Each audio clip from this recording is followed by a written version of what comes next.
Well, here's a Paiute Deadfall. This was the most common deadfall used here in the Southwest.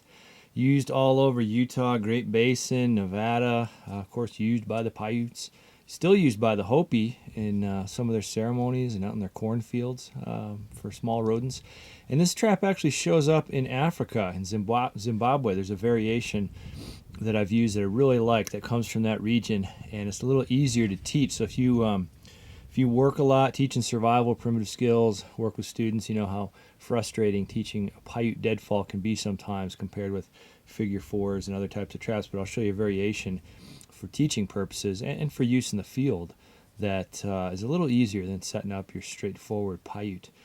So if I were going to be setting this to live off the land, I would have already identified my sites by scat or tracks. I got my pack rat nest, my squirrel nest, my chipmunk holes in the ground, prairie dog holes, whatever.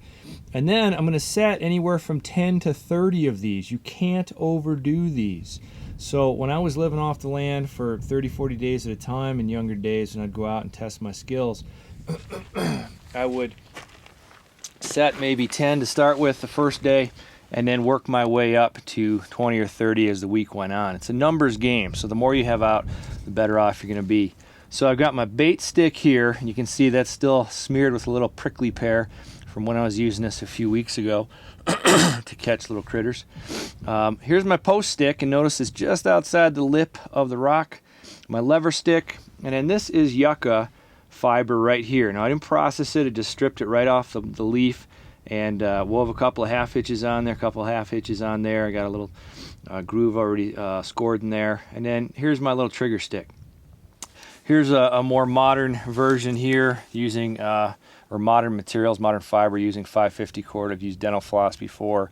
You know, you work with what you got. The ancients here, of course, used, the Anasazi used yucca and dogbane fiber and that kind of thing. But yeah, this is tamarisk here, that's willow, and ideally you want to use something dead as opposed to something green. Green, you run the risk of maybe the parts clamping together, freezing together. If it gets cold out at night, it could freeze up. But also, green material is going to be heavier to spring, just by maybe a microsecond. It's not that bad, but this dead material does spring faster than the green material. And I have a little pen here for scale. Show you what that looks like. When you're making your sets here, you can whip these out pretty fast. I've got a little groove here just carved, a little groove scored right there. And then when I set up my trigger stick, or my trigger on the cord here, I want this to be just about maybe a little bit longer, one finger width longer than my lever stick. Where people tend to make mistakes is they make this too long, and then they have to wrap it, and this all gets out of whack, the angle. And then you know, if you're carving it, make these trigger sticks just about that long right there, and you'll be good to go.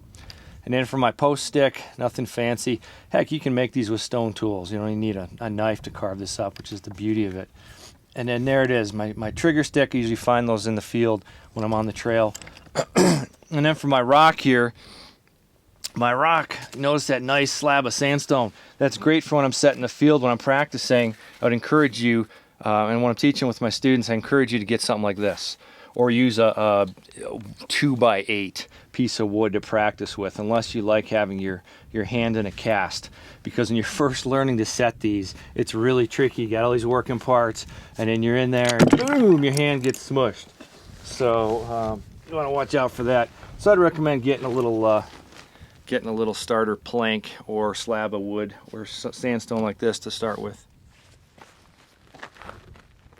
Now, one thing about these rocks, 50% of your success in doing a deadfall properly is not only in having the right deadfall components carved properly, but also having the right rock. So you want a rock that's got a flat base. You don't want to use a round river rock or something like that. And this one's got some little fracturing going on here, but sandstone's also got a lot of little divots and pockets so that my bait stick can lodge on there. It's got some place to stay, and it's still going to act like a hair trigger. I can also take my knife and carve out or peck out something in there, because sandstone is pretty soft. If I'm using a heavy plank, I can do the same, but I want something that my bait stick's going to adhere to, either based on friction or based on a little divot. So for setting this up, put these two pieces on there first, and I've got this tailor carved to fit that. I wrap it around, hold it on there, place my bait stick under there, and I've already kind of got this sized up here, and I can trim this up as need be, and there it is.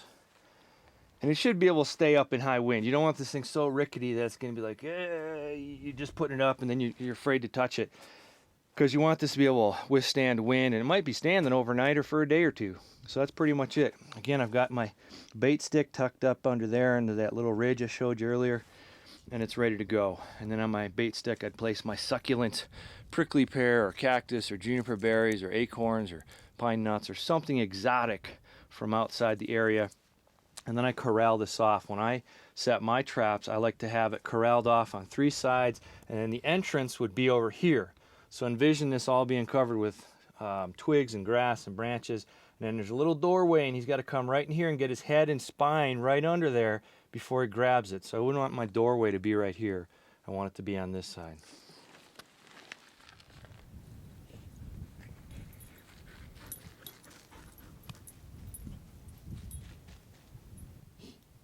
So there it is, my trap in action. I've got a platform set up on the ground here, right in front of this nest. There's a active rat nest in this cluster of Mormon tea right here. So I'll probably set about 3 more around this perimeter.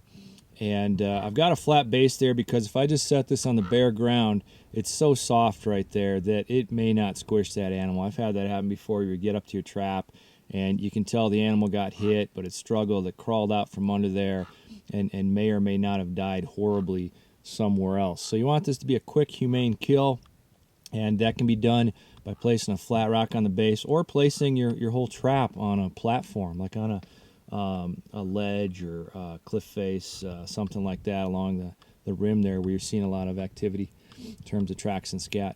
Now I've got my brush over here, and this I'll use to corral off these little areas here.